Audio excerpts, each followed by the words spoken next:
traders, investors, and developments shaping business, markets, and financial advice.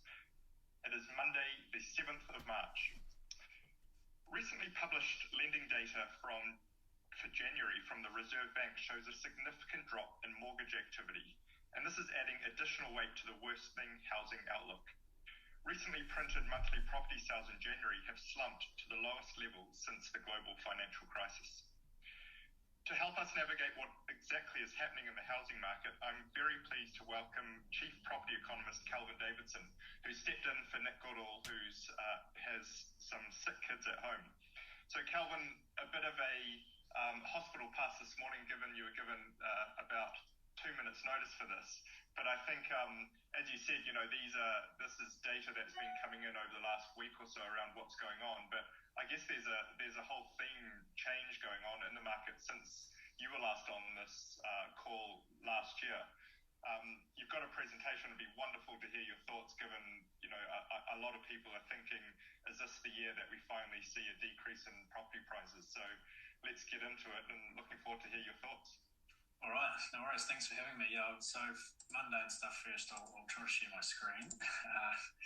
So you should be able to see something that looks reasonably full screen now, can you? That looks perfect. Cool. All right, yes, so I've probably got about 35-40 minutes of slides, so hopefully that sort of fits in well. There should be plenty of time for questions. I'll try and stick to the time that I've said. So yeah, it's certainly an interesting time in the housing market. There's been a big boom, of course. I mean, a boom, frankly, that nobody anticipated after COVID. If you go back to the first lockdown, people were expecting 10 or 15% falls in house prices and mass unemployment and these things. So to have the boom in property prices that we've had is quite unexpected. And but now we're at a turning point, and I think the evidence of that coming through is getting clearer by the day. And really, a lot of it for me is a mindset change. And people, that psychology of the property market is hard for an economist to quantify, but it certainly matters. Expectations matter, and it can change pretty quickly. So I think that's now what's happening, in the sense that buyers have a bit more pricing power, maybe putting in sneaky offers. Vendors thinking, well, I've had one offer. Perhaps 3 or 4 months ago, they might have waited for the second or third or 10th. Now they get their first offer and might be thinking, wow, that could be as good as I get, I'll take it. So there's that mindset change is real, and it matters, as well as, of course, the fundamentals like credit availability and interest rates and these things. So it's a really interesting juncture, as it normally is in the property market. So really, as I put here on the slide, what lies ahead, as everybody always likes to know. We don't have a crystal ball, but some thoughts about what the factors that will drive the market and where we're kind of headed. So I'll run through briefly where we've been and kind of where we currently stand, and then what lies ahead in the year. Now, there's probably, hopefully this isn't jargon. For me, it's a slowdown, a soft landing. It's not a major crash. That we're still in that camp that thinks there's enough supportive factors there to prevent a big downturn, but certainly there's other factors that point to a clear slowdown. So it's slowdown, not downturn for us, but there are some things that we're going to be watching pretty closely. And for me, the unemployment rate's a key one. If that stays really low, we should be able to avoid a hard landing. But if we do see some jobs start to be lost, then it probably tips the other way, and we are looking at more significant falls in house prices. So that's kind of where we're sitting. The unemployment rate being a key variable to watch. And then buyer's market. I've probably covered that off a little bit already. We can chat a bit more about that too. So sales slowdown really set to continue. I think this sales slowdown that we're seeing now, I think really has been in train for a while. This isn't just a new thing, really. If you look back through the data and remove COVID distortions, I think you could really see the start of a slowdown in sales around about June, July last year. Just got distorted by August lockdown, and in a lockdown you get sales falling away, they get recouped the following month, so you get volatility in the data. Makes the trend a little bit harder to see, but I think that trend really has been in play for a while. And you can see it clearly on this chart here on the left. Sales volumes month by month across the country as a whole. The green bars are the Januaries of each year. And you can see there the latest January, really lower than any of the previous 7 or 8 years. So a really quiet month for sales in January, but also the red and purple bars there for December and November, also down year on year. So as I say, this trend for slowing sales has been in play for a little while and is set to continue. Credit's getting harder to get, interest rates going up, affordability is stretched, all of these pressures on the market. Got to acknowledge though, of course, that again we've got COVID effects in here, and there could be some short-term variability as well through people not wanting to get out and about, fearing getting Omicron, not wanting people in their house at an open home, and possibly bringing COVID into their house. Maybe some real estate agents have been off sick as well. So there's a lot of temporary factors that are possibly distorting things. So got to acknowledge that. But certainly this trend is set to continue. Around the main centres on the right-hand side here, this is the latest 3 months of sales compared to a year ago, and you can see, everywhere's down. So, the upswing we had in property values over the property market in general over the past sort of 18 months, really widespread. Every part of the country was part of the upswing, but now the signs of slowdown are becoming evident right across the country too. And so you can see here the downturn across all of these are the main centres, but this is evident in other parts or smaller parts of the country as well. Nationally, down 22%. Auckland, Hamilton, Tauranga down a bit more than that. Wellington, Christchurch, Dunedin down a bit less, but still down. So there was the broad-based upswing. Now it's the broad-based downswing as well. Okay, so when you see sales activity slow, you tend to also see property values slow after a lag of sort of 2, 3, 4 months, something like that. And we're certainly seeing property value growth easing now as well. So a couple of charts here. This is the CoreLogic House Price Index. On the left-hand side here, we've got the annual change in dark blue and the quarterly change in purple. So you can see, well, let's look at the annual change. Still pretty strong, no doubt about that. We're still running at 26, 27% in terms of annual change, but it's past that turning point. And so the slowdown's here, and that line will continue to decline. The quarterly change in purple there, it's, you go through a little bit of a sawtooth pattern there, but the quarterly change is the real timely measure. It's picking up on what's happening right now, and you can see that that's certainly slowed too. So we're past that peak growth, and we're into that slowdown phase. If you flick across to the right-hand side there, that's the level of average values around the main centres, and there's been the huge boom. We all know about it, the sort of dog leg shape on the right-hand side there. Just that speed of upturn has been pretty stark and right across the country. Auckland, $1.4, $1.5 million on average. Wellington and Tauranga have passed the $1 million mark in terms of average property values. Christchurch has joined the boom as well. The market has been flatter for a long time, is now rising pretty sharply as well. So it's been really broad-based. But just in the last month, you can see the Hamilton and Dunedin lines there actually saw prices tick down a bit. So you've got a bit of an outright fall in prices in those markets. So, nothing significant yet or nothing serious, but again, it's just this feeling that things have definitely turned. And I'd expect these price numbers to start to soften even further over the next couple of months. So I've left a question mark on this heading here, but it's just putting it out there as a little trend to watch over the next few months. Now you hear differing reports on this depending on where you are and which agent you talk to or valuer, whoever it is. But just a sign in our figures that it's a sense, I guess, a little reading the tea leaves thing, that the most expensive areas are perhaps showing the signs of weakness the most. And a couple of maps here. These are suburb maps around Auckland and Wellington. The size of the circles is the number of properties, but for me it's the shading that's actually of more interest at this point. And the darker shading is the more intense growth over the past 6 months.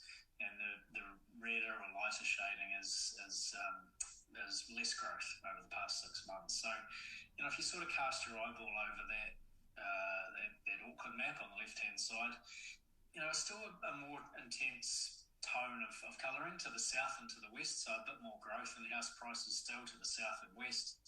as opposed to the North Shore, the old Auckland City TA area, the CBD area there, where growth has just been a little bit slower. So, we know the markets to the south and west are cheaper, certainly not cheap by other parts of the country, but cheaper. And so to the south and west, things are still ticking along, as opposed to North Shore, Auckland City, that seem to be a bit slower. Those expensive markets where owner-occupiers dominate, it's less investment, less first-home buyers. So it's more of that slow and steady owner-occupier market. And that's where perhaps just seeing some signs of prices being a bit softer. Nothing disastrous, but a trend to watch where the expensive areas maybe slow first. Similar thing in Wellington, down Wellington City, at the bottom of the right-hand map there, expensive areas in the city itself showing a bit slower growth, as opposed to Hutt Valley, up the Kapiti Coast, where there's still some dark shading there. So again, it's nothing sort of earth-shattering, but just a trend to keep an eye on in terms of tiers of the market, expensive versus cheap. All right, so the big change, well, what we've seen over the past 12 or 18 months, low mortgage rates, low listings. So people could get money cheap, and there wasn't much choice, so they just bought property, and the prices of those properties that were available on the market went up a lot. So those were the key drivers for the upswing. Now things turning around pretty sharply in terms of that choice for buyers, in the sense that we're shifting into a buyer's market. So yeah, really key change. Total listings, more choice on the market, more stock on the market, sitting there for longer, and giving buyers a bit more pricing power. Now, I need to point out that this rise in total listings isn't necessarily due to a big flood of new listings. The stuff coming into the pipeline through new listings is sort of just ticking along at normal levels. Nothing crazy. So we've got a steady flow of new listings. What's happened, as we've talked about, is that sales at the other end of the pipeline are falling away. So you've got new listings coming in, sales at the other end of the pipeline falling away. Stock in the middle has a chance to replenish. So that's what we're seeing. That's the mechanics of it, and that's creating more choice for buyers. Especially, is that a good indication of auctions passing in, because they're just therefore auctions passing in, the stock's not moving, and you're seeing the total number of listings increase? Yeah. I mean, I don't sort of follow auctions. At the moment, I suppose, a very Auckland-centric type of thing, so I kind of look a bit more broadly. But certainly the stats I've seen on Auckland, auction clearance rates have been really poor in the last sort of few weeks. I think I saw one, I can't remember the exact area, but a reasonably sized chunk of Auckland, I think the auction clearance rate was 0. So yeah, there was no auctions cleared in that area. So yeah, people not as desperate going to auctions. Maybe they're like, well, prices, the reserve price still too high. Things aren't getting cleared. Now, I don't know. They might be getting sold out of the auction room, I guess. But yeah, certainly the auction clearance rates seem to be a pretty good indicator of sentiment, at least. And property's not selling, sitting on the market longer. So yeah, it's all tied up with, I think, that shift to buyers having the power, really. So yeah, but different trends around the country. I mean, Auckland, on the left here, yes, listings are rising. You can see the 2022 line there. Total stock on the market is rising, and it's now at a point where it's higher than where it was this time last year, but it's still below where it was in 2020. So yes, things have changed, but there's probably still a feeling out there that it's still kind of tight, but getting easier, but still kind of tight compared to history. As opposed to Wellington on the right-hand side here, there's been a stark change in Wellington where new listings are rising really sharply, and they're well above where they were in previous years. So things are really turning around in Wellington. We're seeing this picture in Otago, around Hawke's Bay, Manawatu. So there's quite a large number of areas now where Bay of Plenty is another one, where this listings position is really turning around and giving buyers the power. And they're putting in sneaky offers, and I've heard on the odd occasion, they're getting accepted at well below asking price. So just again, we're at the sense that things have definitely shifted. In terms of buyer classification, pretty sort of flagship data set for us. So and lots of interest in these charts as per usual. But the one on the left here, this is our by classification market share figures broken down into who the different buyer groups are. So you've got first home buyers, mortgage investors, movers. So movers are existing owner occupiers who are looking to move around, trade up, trade down, get into the school zone, take the lifestyle property, whatever it is. They're moving from one house to another. So those are sort of the three key groups we're looking at. And at the moment, a lot of interest on first home buyers. And just some signs now that the first home buyers are starting to feel the pinch. Now, of course, it hasn't been easy for a long time. And some first home buyers have been disappointed, or would be first home buyers haven't been able to take that leap. But the chart here shows that actually a lot still have been successful. So the red line there is first home buyers. And actually their market share has been pretty high. So there is this perception they've been struggling, and yes, they have. It hasn't been easy, but a lot have still been getting in. Now, just signs, though, that red line might be turning down. So wouldn't be a surprise if that is the case. We know that triple CFA is having a big impact. The loan-to-value ratio speed limit's been cut in half for low deposit finance. Now only 10% of debt can go out at a low deposit. Previously it was 20%. So that's going to hit first home buyers pretty hard too. So no surprises that red line would have turned down. Just to illustrate the lending position for first home buyers, chart on the right-hand side here is looking at owner-occupier lending and breaking it down a couple of different ways.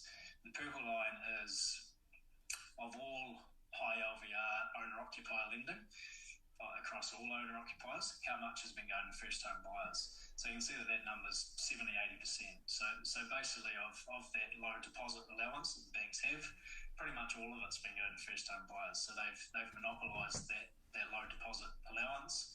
So now that low deposit allowance has been cut in half, well, of course it's going to hit first-home buyers pretty hard. So that's one cut of the data. You can see it coming through pretty clearly in this darker blue line. So that's now just looking at first home buyer lending, how much of that is done at a high LVR. See, it's been running at 30-40%. So basically 2 in every 5 first home buyers were taking out a low deposit loan. But look at the tailing off. It's completely slumped away from sort of 40% to 20%. So in the course of 2 or 3 months, basically the number of first home buyers that can get a low deposit loan has been cut in half. So that's again expected because that speed limit's been tightened. It just goes to show the extra challenge for first home buyers now. Harking back to the left hand side here, mortgage investors, that's the purple line. They had their heyday about a year ago in sort of January, February, March last year, before the LVR rules were brought back in, before the taxes were changed, interest deductibility. So that purple line there you can see was up at sort of 30%. Those changes were made and it's tailed off, as well as the simple economics of property investment. Yields are low, interest rates going up, so the sums have changed as well, on top of the regulatory changes. So mortgage investors have tailed off. Still a 24% market share. That they haven't deserted the market altogether. Investors are still there, but much less than they were. And then movers, so the black line there being your existing owner-occupiers who are looking to move around, back up to 30%.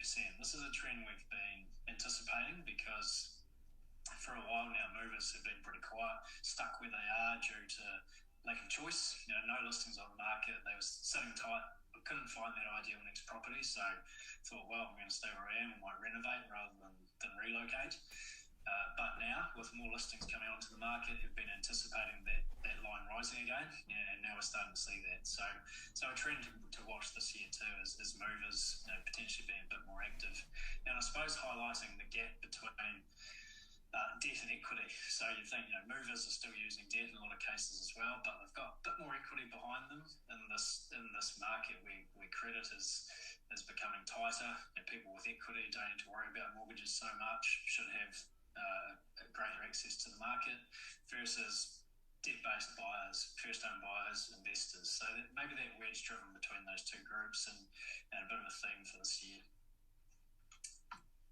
All right, and then just a bit of detail about buyer classification geographically, Auckland and Wellington again.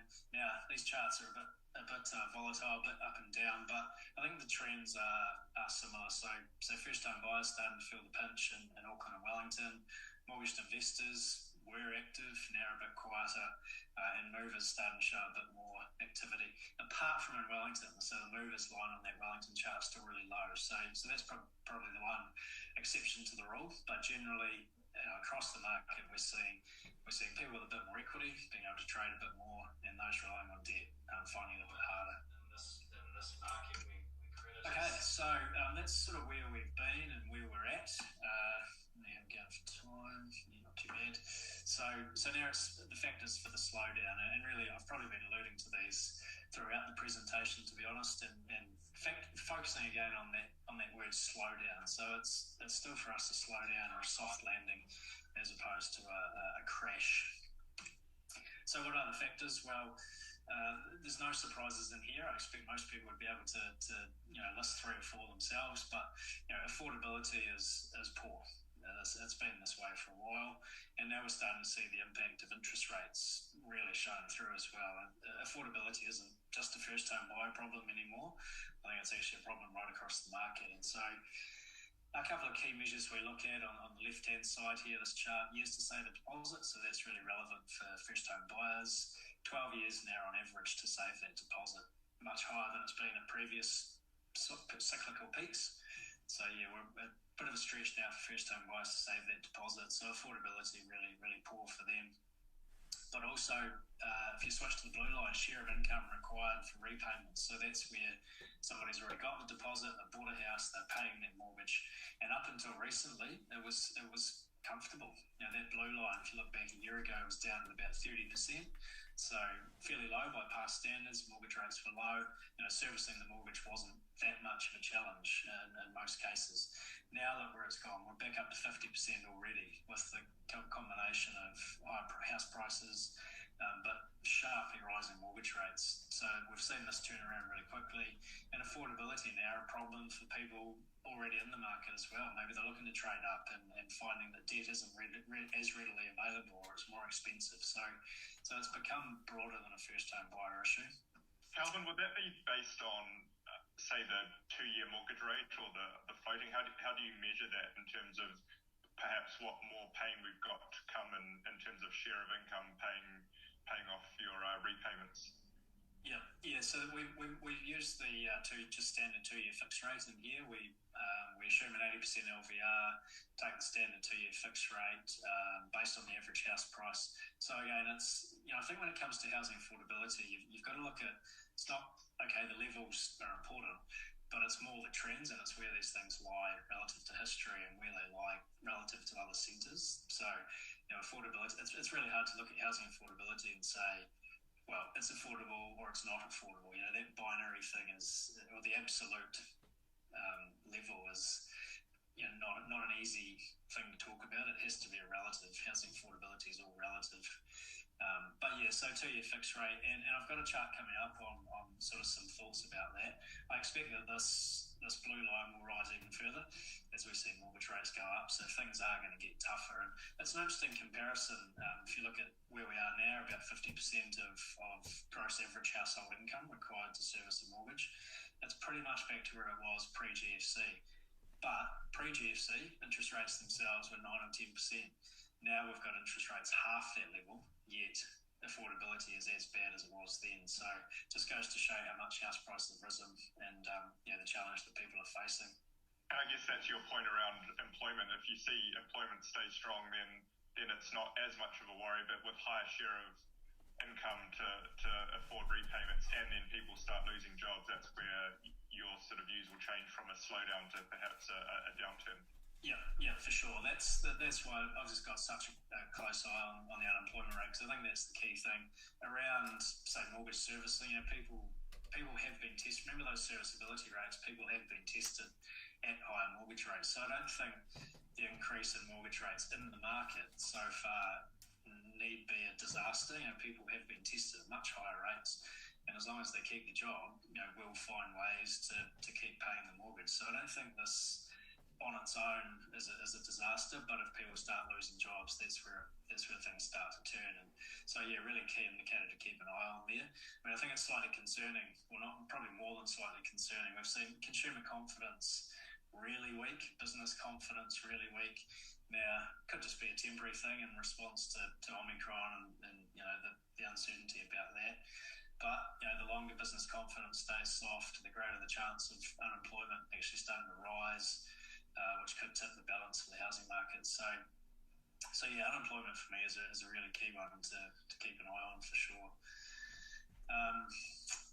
Cool. So just a little bit of illustration geographically on the right-hand side, years to save a deposit. Again, no surprises that every part of the country has seen years to save a deposit increase. And, in Tauranga, you're looking at sort of 14, 15 years to save that deposit. Christchurch has got worse. Now, remember on these charts, up is bad or less affordable.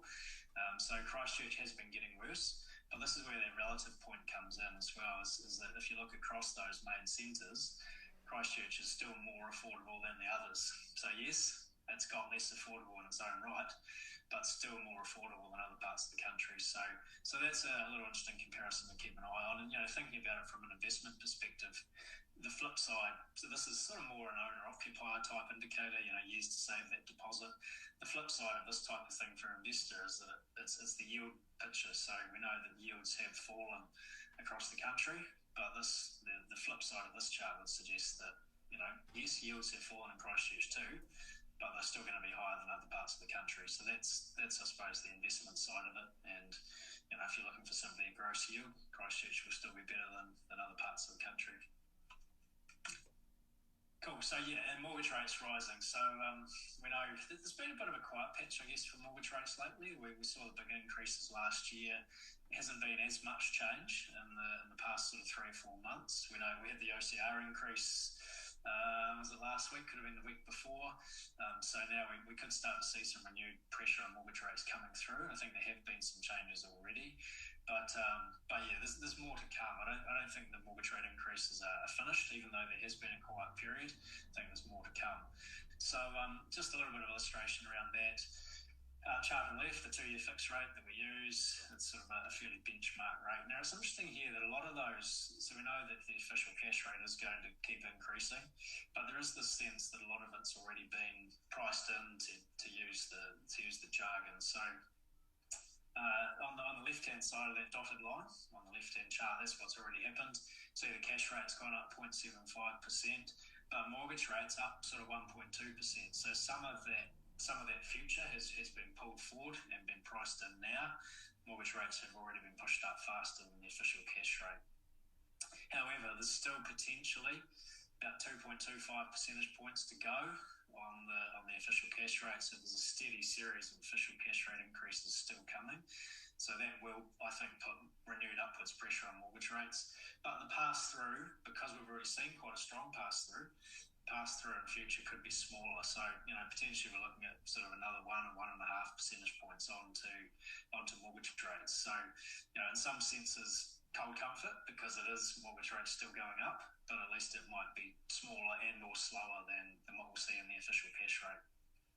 So that's part of it. But it's not only that, there has this sense, people say, oh, well, everybody in New Zealand's on a fixed rate, so it doesn't matter. You can do whatever you want, interest rate's not going to matter. And it's sort of in some ways that's true, but it completely overlooks the fact that people are always rolling off those fixed rates. And actually this year, this is sort of a double whammy. Not only do we have mortgage rates going up, but we've got a lot of people rolling off. And the chart on the right-hand side here is the refinancing profile, or the structure of debt across the country as a whole at the moment. You can see 50.6% of loans in the country now are fixed, but due to expire this year, basically, or within the next 12 months. So there's a big chunk of debt rolling over in the next year, and that chunk of debt is going to be rolling over into an environment where interest rates are rising. So it's this sort of double whammy, I suppose. When you add in 11.6% of loans floating, then you've still got pushing 2/3 of loans that are exposed to higher interest rates straight away. So this is a pretty key factor for the market this year. Yes, mortgage rate increases could be slower and smaller, but they're still going to rise, and that's coming at a time when a lot of debt is rolling over as well. So if I look at that, just guesstimating on the chart that you're showing, the 50 plus the 11, which is already on floating, plus the pink line, which is 1 to 2 years. Actually, we've got about 80% going on to the new interest rates over the next couple of years in an increasing interest rate environment. Yep. It's and that's the thing. That's the double whammy, I guess, where not only are rates rising, but people are rolling over. And I suppose there is a slight softener to this in the sense that we don't. What the chart on the right is telling us is that there's a bunch of loans due to refinance. What we don't know is when they were taken out. And so there will be some loans in here that were taken out 5 years ago, 3 years ago even, before COVID, in a period where interest rates were higher. So they might be rolling off, a 6% interest rate anyway into a 6% interest rate. So they might not notice any change. They couldn't even see a saving. So there is that as well. It's not like everybody has been on a 1 year rate. They've been rolling over 1 year. There will be some people who are fixed further back than that. Actually, that's a really good point, Calvin, because when I look at the chart on the left with the 2 year fixed rate, you sort of forget that pre-COVID actually rates were, around where they are now. This sort of time warp of 3 years has been obviously, quite a different interest rate environment compared to what it was before that, and where rates were, a 2 year fixed rate was up where we are at the moment, 4.5%, 5%. Yeah, that's right, and that's the thing we don't necessarily know from these stats is when people took out the loans. A lot of people have been going on those short fixes 1 or 2 years, so they will be exposed to higher costs, but there'll be some people who won't see as much change, and also there'll be some people who, when they saw interest rates falling during COVID, took the chance to pay off their loan faster. So, they've got ahead of the curve, and so might have kept their payments the same anyway, even as interest rates fell. So when interest rates go back up, they might not see any change. So there's always two sides to the coin, but this is certainly a big factor in the market, no doubt about it. So yeah, we'll watch that with bated breath, I guess. And then credit itself, harder to get again. I guess these three factors so far, everybody could have almost guessed themselves, but there's tighter credit, huge issue. Triple CFA has obviously been having a big impact. Some banks now enforcing debt to income ratio caps, even without the Reserve Bank officially mandating it. So there's that credit tightening aspect too. And loan to value ratio rules. We talked about the speed limit having been cut already. So there's a lot of things coming together all at once. And so when you take a step back, it's sort of no surprise that the market's slowed. Probably what's surprising is that it took this long to slow, but now it certainly is. So a couple of charts here. Just a little bit of illustration around the debt to income ratio caps on the right hand side. Now there's the consultation on debt to income ratio caps has only just finished. Apparently we'll wait and see what the results of that were from the Reserve Bank. They suggested initially there could be another consultation before they officially get around to doing something about debt to income ratio caps, perhaps the end of this year. So don't expect an official debt to income ratio system anytime soon. And I suspect that think what the market's going to look like by the end of the year. I suspect that yes, the Reserve Bank has the debt to income ratio tool in its toolkit, but I just think I'd be surprised if it's used in this cycle because they're not going to get around to it till the end of the year anyway. The market's going to look very different by then. It just feels a bit too much of a stretch to think they'll go and put another credit restriction in place at the end of the year. I wouldn't necessarily expect that to come in. If and when it does come in, chart on the right just illustrates that it's going to hit investors hardest because about 50% of the time, investors are taking out a loan at a high debt to income ratio. So, more in other words, investors do tend to take out high debt to income ratio loans more often. So any tightening up of that will hit them harder than owner occupiers. So that's a bit of context, but don't necessarily expect any great movement on that anytime soon. The chart on the left is probably the more interesting one in terms of current what's happening now. So this is breaking down high LVR lending, looking at high LVR lending across investors and owner occupiers. Investors in purple there. No surprises that purple line's been low for a while. Pretty much as an investor, you've been unable to get, if you don't have a 40% deposit, pretty much haven't been able to get a loan now for a fair while. What's changed is the owner occupier one. So that low deposit speed limit has been tightened for owner occupiers. now down to 10%, which is indicated there in the dotted blue line. Look what's happened in the past few months. That what's actually happening, that dark blue line, it's just slumped in that red circle there. So the speed limit's 10%, but the banks are actually only operating at about 5%. So only 1 in every 20 owner-occupier loans is going out at a low deposit, well below the speed limit. So they're keeping that buffer between the speed limit and what they're actually doing in practice. So it's got pretty hard for people to get that low deposit loan. So real sharp tightening of debt in that regard, and possibly could go further if a few anecdotes we've heard here and there is that it's not just 5%. It's almost been impossible to get a low deposit loan. So over the next month or two, could see that dark blue line head closer to zero. So there's been a really sharp tightening of credit, as well as higher cost, as well as an unaffordable market. So it's, as I say, probably in some ways the surprise would be that it hasn't slowed sooner. Listings rising, I've covered this off already. Just a couple of different charts here, I guess, to make the point. I've aggregated up to the national level here. Talked earlier about how it's not the rise in total listings on the market isn't so much due to an influx of new listings, more to sales falling away, and that's allowed stock to be replenished. Chart on the left here just shows the new listings picture. So the pink line there, or peach, whatever it is, for 2022, has just been normal. It's ticking along at normal levels. If anything, it's maybe been a bit below. It's started to turn a little bit early this year. Could be some Omicron in there. Agents might be off sick. People not listing. So if anything, it has been a bit lower than normal, but sort of ticking over. The rise in total listings has been due to a fall away in sales. And the rise at the national level is just illustrated on the right-hand side here. Total properties listed for sale, you can see, is rising. It's above where it was this time last year, but still below where it was in 2020. So, we've got a little way to go yet on the listings picture, but at least things have turned around. Buyers will be feeling a bit more choice, and that's shifting the power. Subheading here, no surprise to see a buyer's market second half of the year now. Some parts of the country, when I talked about Wellington earlier, I suspect we could be there already in terms of a buyer's market and people putting in some sneaky offers, getting them accepted. I've heard that type of thing in other parts of the country too. So we could be there, depending on where you are. I wouldn't necessarily hold my breath that this will be a quick process everywhere though, because keep in mind, most sellers don't have to sell. If they don't get their asking price, they'll just wait. Things might sit for longer, might pull the listing altogether. So wouldn't necessarily expect a sort of wholesale shift into a buyer's market sort of overnight, but certainly a trend to watch out for over the rest of the year. And then it's not just listings amongst the existing stock or properties being put on the market. It's also that we're simply getting more dwellings. We have more houses. New supply is being built. A lot of new properties coming to market, and so it's listings, but it's also physical houses where we're getting more properties. And this chart here is just illustrating new dwelling consents around the country.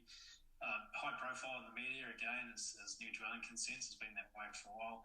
The dark blue line there, annual running total for new dwelling consents, record high, sort of pushing 49,000. And smaller dwellings is a big component of that. So the purple line is the share of the total. It's represented by townhouses, apartments, flats, that type of thing, and that's running at a record high too, pushing 50%. So we're building a lot, and we're building a lot of small dwellings, intensifying the housing stock. You see it around Auckland with the unitary plan, knocking down big houses or big old houses on a big section, putting in townhouses. So we're really intensifying that stock. Early figures we see on Greenfields development or opening up of subdivisions, there's still a bit of that coming through. So I think the outlook for construction is still okay. We've got the tax system is favouring new builds now. We've got the LVRs favouring new builds. So there's reasons to think that the outlook for construction, bear in mind that construction is a notoriously sort of boom and bust type sector, and we've seen big downturns in the past.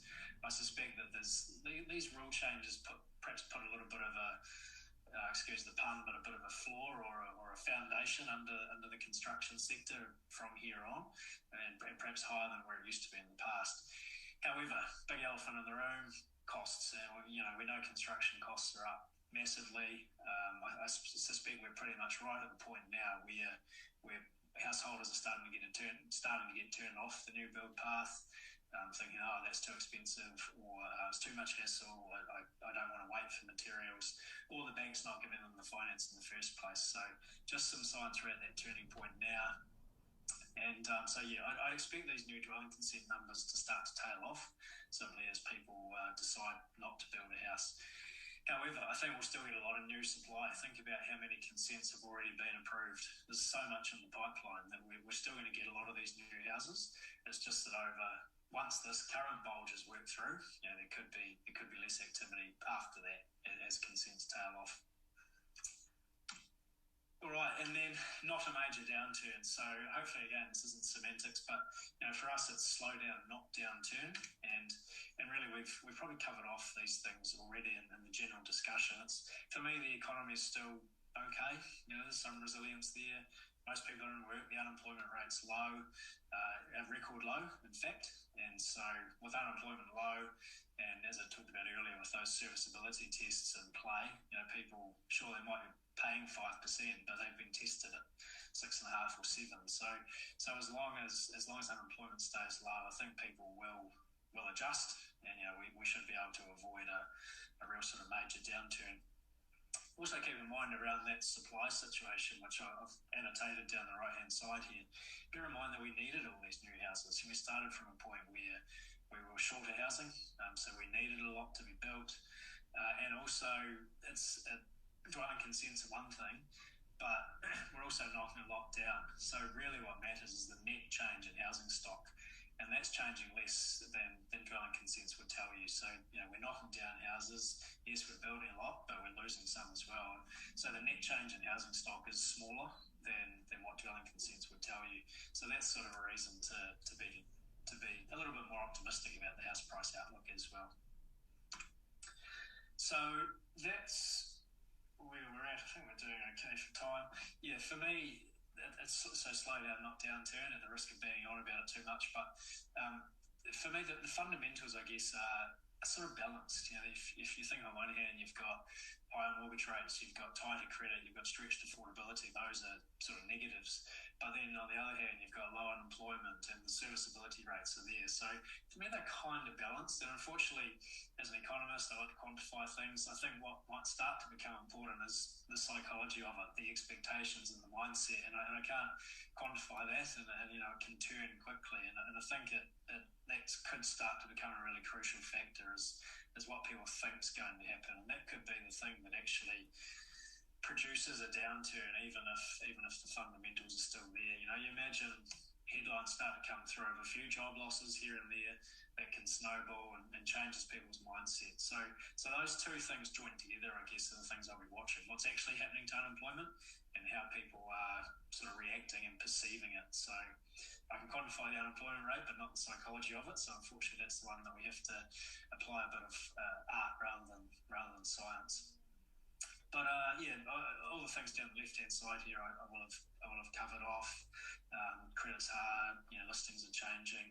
In that sense that we might not see a shift to a buyer's market straight away because there's no real forced selling pressure. So vendors can hold on, they can wait longer, they can pull their listing. So I don't expect a wholesale change, but certainly that mindset is shifting a little bit. In terms of forecasts, in terms of sales volumes, our little model on the right-hand side here just illustrates where we think things will go in terms of sales volumes. The purple bars there being the total forecast for this year and next. And you can see they're lower than where they've been, but not a disaster. So it's that sense that this is a slowdown, but it's not a big slump. Those totals for 2022 and 2023 are still higher than back in the GFC, some of those years around there. So it's, yes, it's slower, but it's not a complete blowout. And then in terms of house prices, we've seen 25-30% growth in 2021. I'd expect that nationally to slow to let's say zero this year, low single digits, 1 or 2%. So you're talking about a very sharp slowdown with house prices really flattening off, but growth at the aggregate level not turning negative. So we're still in that sort of slowdown camp.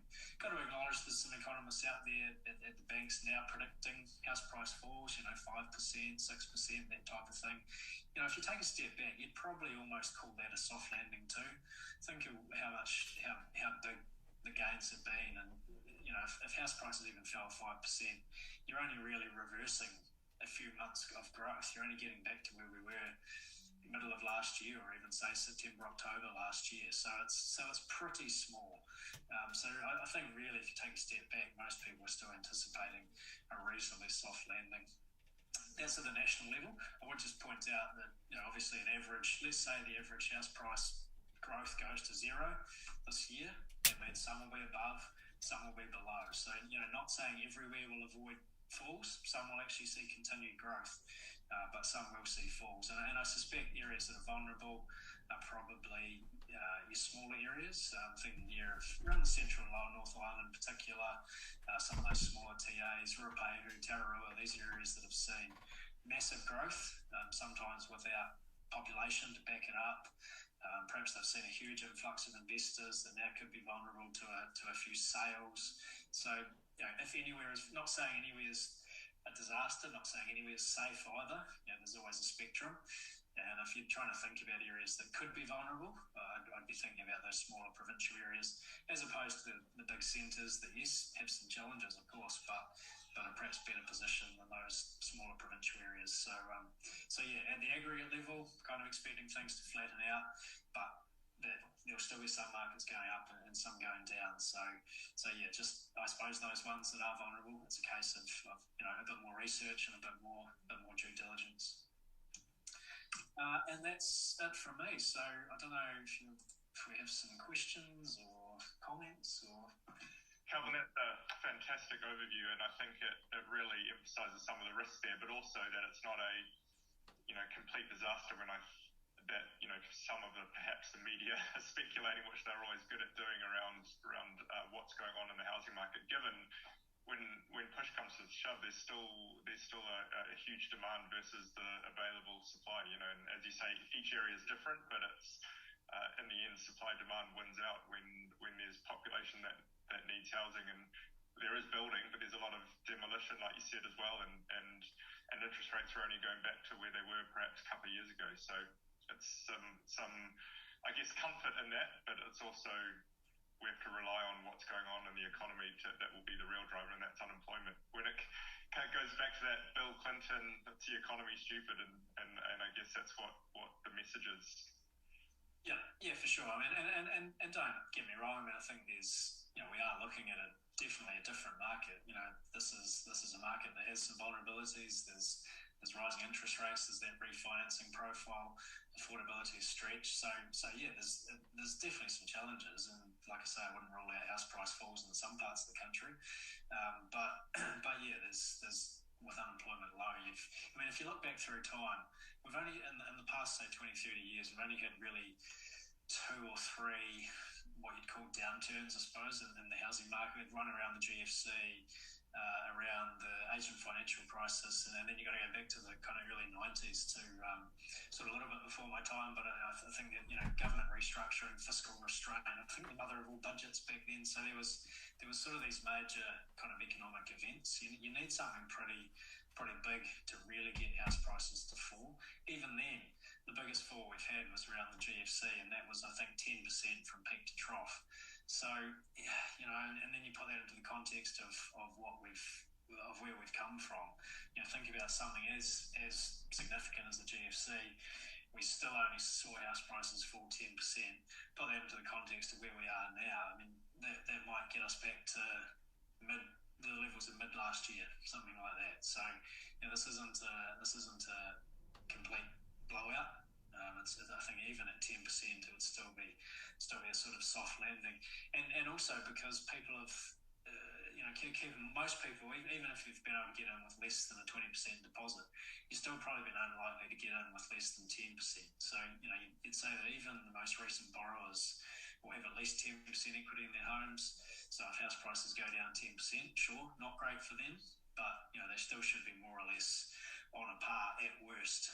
And if they keep a job, don't have to sell, then they can just ride it out and prices recover. So yeah, I'm still just in that camp that thinks this can be a soft landing. But watching the unemployment rate and watching the mindset, which is hard to quantify, but I think will matter.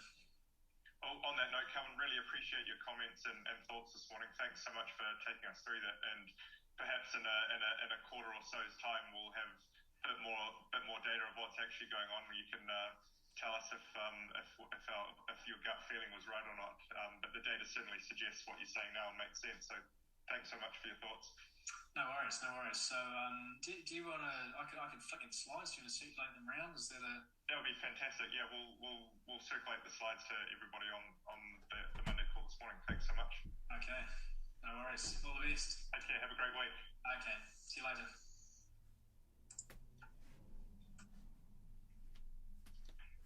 And just with 3 minutes to go, I just wanted to comment quickly on what's going on in markets given the volatility. So obviously, as we all know, and we would have seen over the weekend, the tragedy in the Ukraine continues. And look, all our hearts go out to the people of Ukraine, and it's a real tragedy what's going on from a personal point of view and the people involved. However, I want to also reaffirm that we do not hold any Russian assets in the portfolios. We didn't before the Ukraine invasion started, and we don't now. And so that is something that we will obviously make sure continues, and also that is also the case with our external investment partners who we partner with also don't have any of those assets within the portfolios. What you also would have seen over the weekend is very high petrol prices, and it's the first time I've seen, I think ever, petrol prices hit over the $3 a litre mark for 91. And that's obviously a direct reflection of what's going on with global oil prices. I think it's just worth emphasising that we mitigate this inflation within the portfolios by buying commodities. These are the best performing asset class during inflationary environments. We've bought a modest amount, which we buy via options to reduce the volatility, and we do it in a diversified way over a number of different commodities, including energy, metals, agriculture, and soft commodities.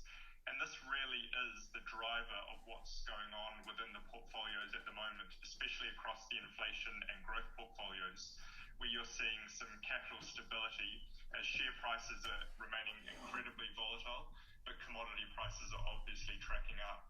Now, I just want to also emphasize that we don't invest in commodities because of some geopolitical situation. There is a long-term supply and demand dynamic within commodities that we talked about at length all the way through last year that is really coming to fruition at the moment.